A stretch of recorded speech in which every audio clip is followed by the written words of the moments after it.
Jay here for Stretford, Paddock. This is it. This is the big one. Manchester United versus Sevilla, the quarterfinals of the Europa League. Joe Smith is here. Joe, are you excited? I am.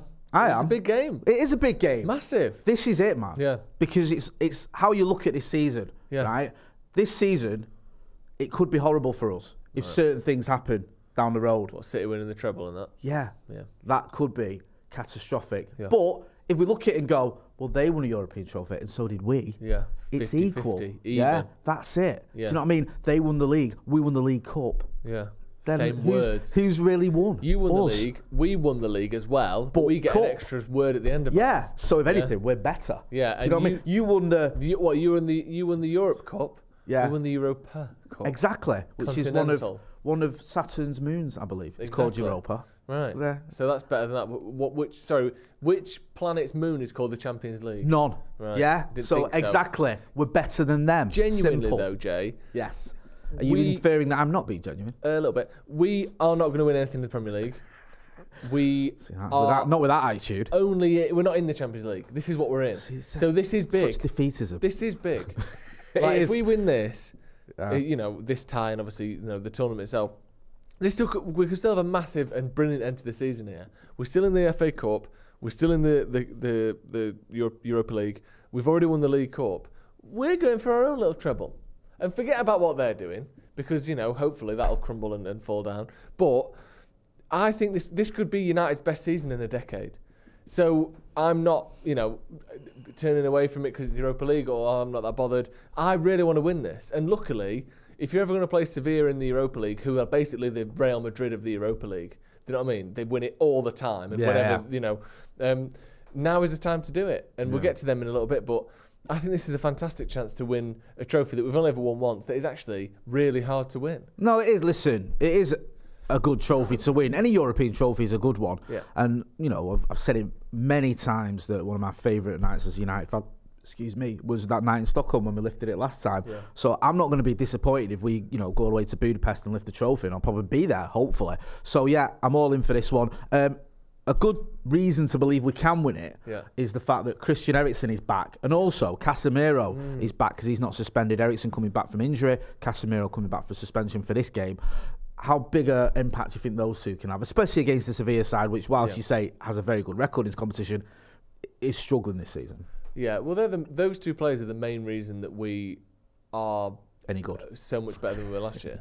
Obviously, I know Rashford obviously made a big difference, but he was here last year, unable to perform the way he did this year, partly because of injuries, but partly because the team around him was so dysfunctional and the management was so dysfunctional that the service and the supply and the confidence was never allowed to build the way it did this season. And part of the reason Rashford's confidence has built so much this season is because of Eriksen and Casemiro. Yeah, and like I keep saying, when Eriksen, before he got injured, or when he got injured, he was the second highest assister in the Premier League. And he's not just like a deep lying, he's got a nice little pass around the corner. He's productive. He's got great end product. His set pieces are excellent. And Casemiro's another one. Every time we have a corner, every time we have a free kick, he either scores from it or looks like he's going to score from it, which is something that is so different to where we've been over the previous seasons. Both of these players, if anyone watched the video we did on Bruno Fernandes early in the week, Bruno Fernandes playing in that Eriksen role, they both bring another area of danger to United's game. Yes, we can run in behind with Rashford. Yes, we've got a target man in Weghorst.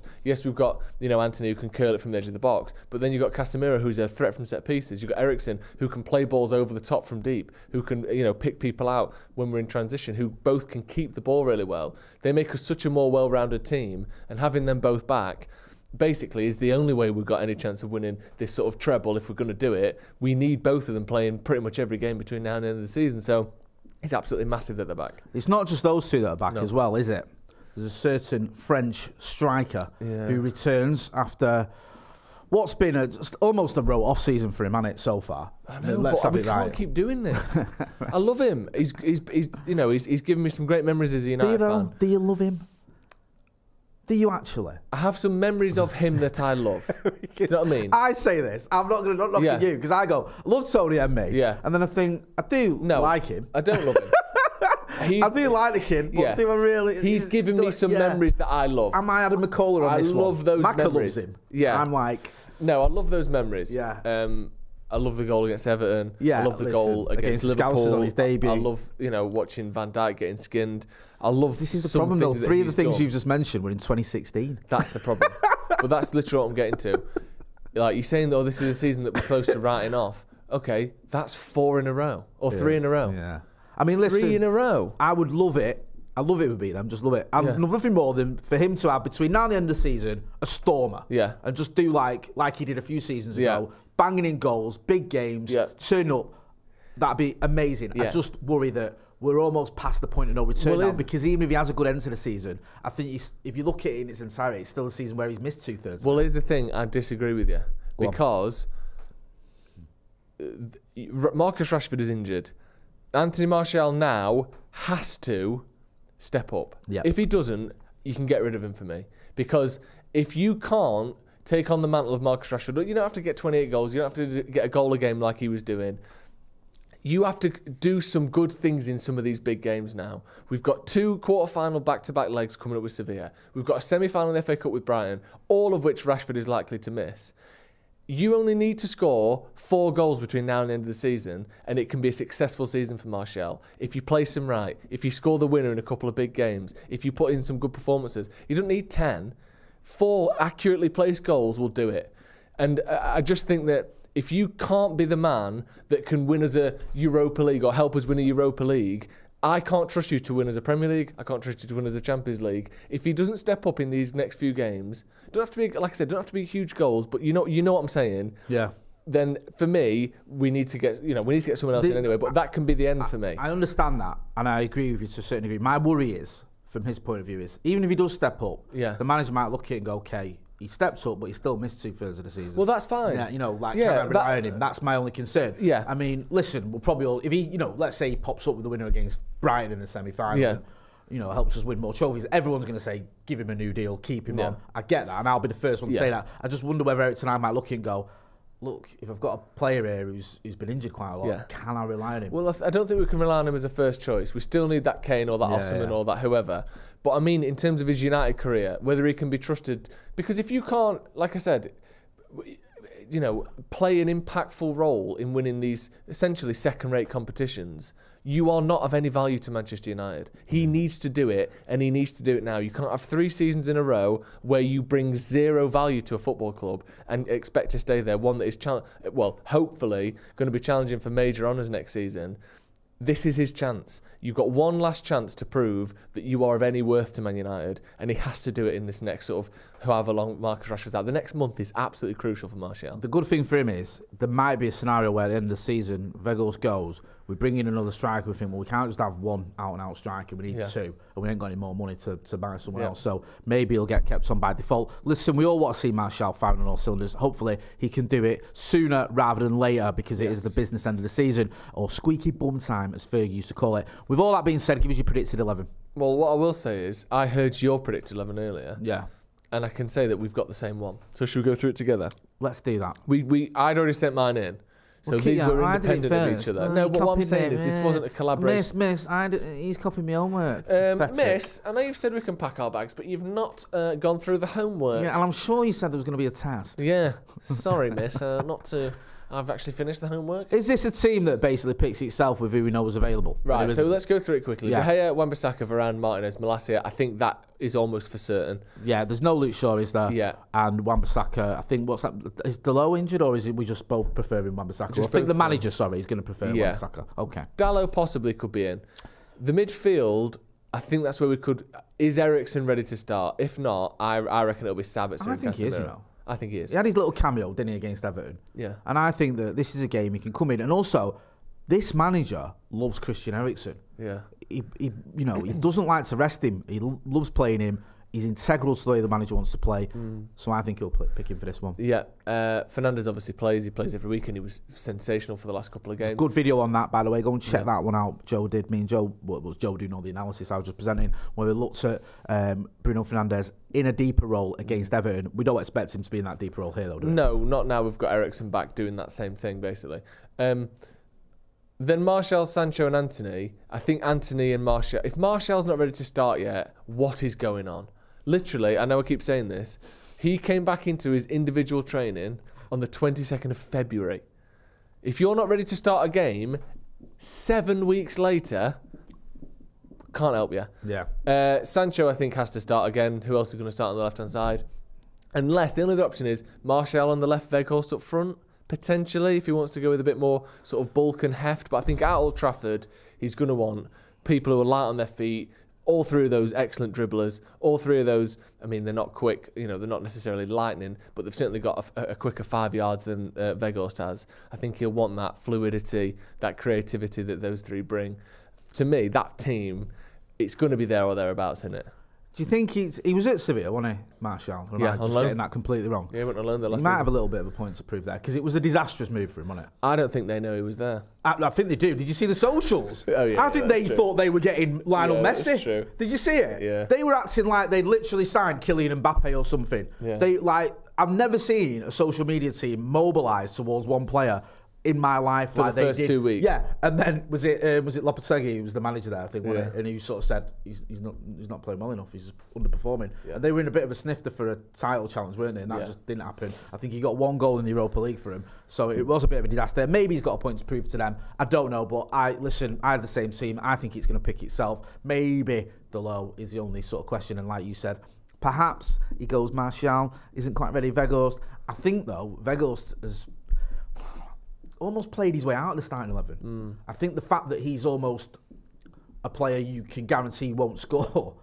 has made it, he's just not going to get picked anymore, because I think there's only a certain amount of games you can go, doesn't matter if he doesn't score, he's helping the team, and then you get to the point where you're like, he's got to put somebody's chances away, and 2 goals in 20 odd games for United is woeful. Yeah. And I like the kid, but he's just not up to the job in terms of putting the ball in the back of the net. We spoke a little bit about Sevilla earlier. United have a stinking record against them.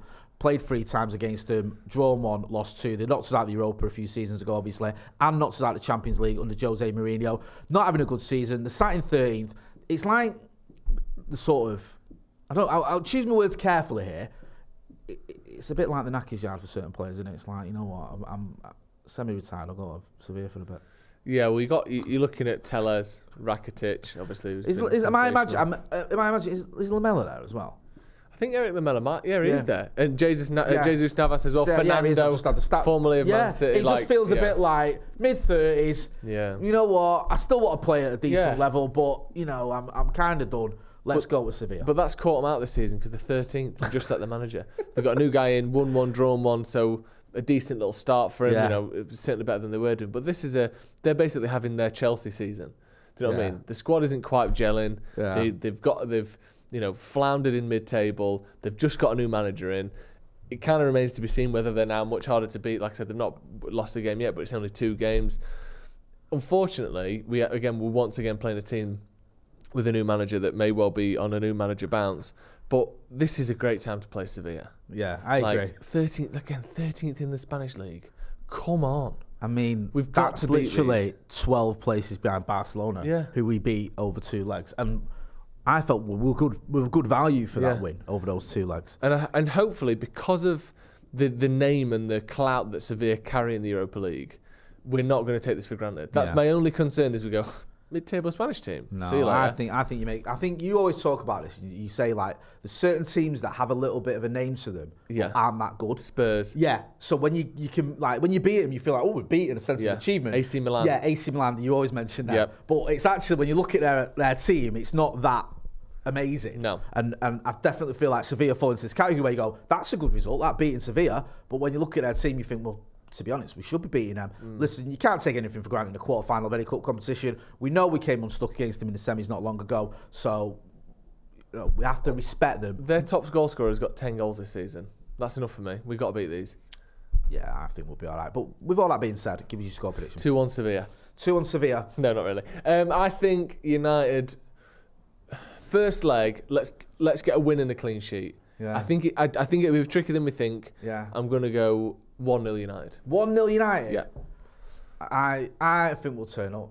Good. I think under the lights, few players who, do you know what I mean, might have a little bit of a, you know what, like, something here I've got to show myself a little bit, because either Casemiro's been suspended or Eriksen come back from injury. Martial, who, you know, had that pretty horrific loan spell there. Yeah. Even like Sancho, I feel like he's getting into his groove, and I think we'll do. I mean, and also players like Rashford, You look at Luke Shaw, David De Gea, have all lost to Sevilla and never beaten them. Yeah. So most players, for one reason or another, have a point to prove against Sevilla. So yeah, it's a big game. Also, just worth mentioning in terms of Casemiro, I didn't say it before, if he gets booked in this game, he's suspended for the second leg, by the way, which is almost certain to happen. That'll be 9 games.